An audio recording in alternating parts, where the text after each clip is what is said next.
It's the Russians, it's the Russians, it's the Russians, all the way through the mainstream media. It's the Russians that manipulated the American election. Evidence? Oh, the CIA said. Yes, the CIA, who has a history of mendacity that is truly staggering. If the CIA ever told the truth, it would genetically implode from the shock. It's the Russians. I burnt me toast. It's the Russians. Oh yeah, it's the Russians. He burnt his toast.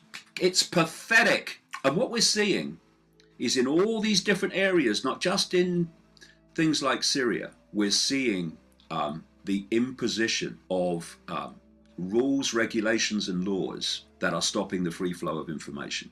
So again, we have had now the British Prime Minister, Theresa May, saying that a new definition of anti-Semitism is going to be introduced. Now, this is absolutely nothing to do with protecting Jewish people from attacks and racism. Nothing. It's about protecting the merciless regime in Tel Aviv from legitimate exposure and criticism. That's what it's about. And again, fake news. Theresa May said that one of the reasons this is happening is because attacks on Jewish people in Britain are reportedly on the rise. Well, where do these figures come from? Must be solid, surely. They must be independent, otherwise we won't believe them and change things as a result of them. Well, these figures come from an organisation originally set up by the British Board of Jewish Deputies, the big Jewish organisation in Britain, which is now, what was set up is now a charity, where the guy running it gets a really fat salary every year, and it is founded on donations, massive donations, from Jewish people who are frightened of racism and attacks. So will they go on funding that unless they believe that they are in danger from these attacks and they're rising? The question answers itself. And yet we're taking reports from these organizations, or this organization in this case, on attacks, anti-Semitic attacks in Britain. Everywhere you look, there are vested interests providing so-called information on which the world changes and free flow of information is suppressed. And what we're looking at now is a takeover of information, a gathering global ministry of truth, as Orwell called it in 1984. A ministry of truth in that book whose real role was propaganda and revising history to suit the perception deception of the day. And one of the major areas this is happening is in involving the internet giants of search engines, Google, the monster that is Google, and social media like Facebook, Twitter. See, this has been the game. You start social media and search engines and all this stuff, and you then allow the free flow of information. And people think, oh, this is great. You understand that. They think, oh, this is great. You know, you can say what you like, you can have an opinion and all that stuff. But then, as they get bigger and bigger and bigger, this has been the plan all along, there comes a point where they start to dominate the flows of information and the means of those flows that people get. And once you've reached that point where you think you're strong enough and big enough and unassailable enough, then you start censoring that information. And that's what we're seeing. More and more and more getting alternative information circulating on these social medias is getting more and more difficult.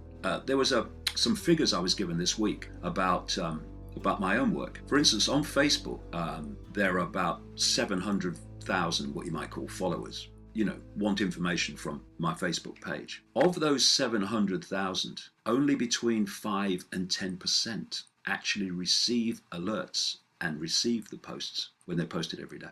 5 to 10%. And then there's Twitter. In the last year, my YouTube channel has received 17.7 million views of videos. That's around I'm told, 48,000 views a day. Of that 48,000, an average of 104 come from Twitter, even though those links are posted on Twitter every time there's a new video. And clearly, there are algorithms and there are blocking codes being used to stop the free flow of information that the system doesn't want. We're also seeing organizations like YouTube, owned by Google, demonetizing videos from the alternative media based on the information they're putting out.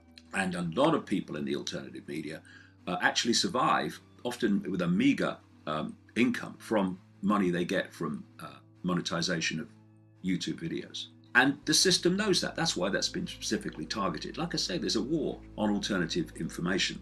And just to show you that what is happening to me in terms of suppression of this information on social media is not just happening to me. It's happening to people right across the genuine alternative media.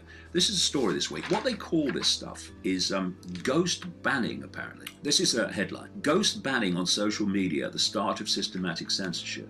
There is mounting evidence, it says, that alternative news providers are the targets of censorship on Facebook, Twitter, Reddit, and elsewhere. We are told it's called ghost banning, meaning you are present though invisible in plain sight, and the user is completely unaware. The goal is frighteningly obvious. Deny an offending website traffic to the point that it disappears from public view. This, it says, is a new business model of the old art of controlling what is considered acceptable speech by the powers that be. As a result, legacy news outlets that comprise of the world of corporate mainstream media are propped, crowding out alternative views and dissent. Freedom of speech faces an existential threat. Now, this is a quote from Craig Murray. Craig Murray is a former UK ambassador who writes and speaks out about the way the system is so corrupt. And this is what he says. I had never heard of ghost banning until I was ghost banned by Twitter. That, of course, is the idea. They censor you without realizing, or you realizing you are censored. People no longer get notifications when I post, and the tweet only turns up in the Twitter line of followers who happen to be logged in at the time my tweet goes out. Exactly the sort of thing that's happening to me. Those logging in later will no longer see tweets I issued while they were away. Most of my tweets no longer show up on Twitter searches, and further restrictions are applied when people retweet my tweets. Since ghost banning, he says, traffic to this website from Twitter has fallen 90%. This is what is going on, and it's because the system, which these internet giants are expressions of, are terrified of alternative information, which trashes and dismantles their deception. But let me make this point, and it's equally important. Does fake news exist outside of the mainstream media? Too right it does. And those peddlers of it are helping to destroy the genuine alternative media by giving that which wants to destroy it ammunition. They hold up this fake news crap and say this is the alternative media. I was sent a classic example of it this week from a website called Your Newswire. Operates out of California, and it's run by someone who years ago was a webmaster of DavidIcke.com. The irony is not lost. And this article, he says in quotes, is written by someone, we are told, called Baxter Dimitri. Baxter Dimitri does not exist. And the picture put alongside Baxter Dimitri is actually the picture of a British sound recordist who I met a number of times years ago. This is what the headline says. Lady Gaga, Prince Charles is not human, end quote. So this is a classic clickbait headline designed to make you click on it and add to the advertising revenue of the site. Lady Gaga, the buzz name there. Oh, Lady Gaga, Prince Charles, another one. Put them together. Prince Charles is not human. Now, people will realize that I've been talking about stuff like that for a long time, not least in books like Children of the Matrix, about a human reptilian hybrid bloodline that actually is manipulating human affairs.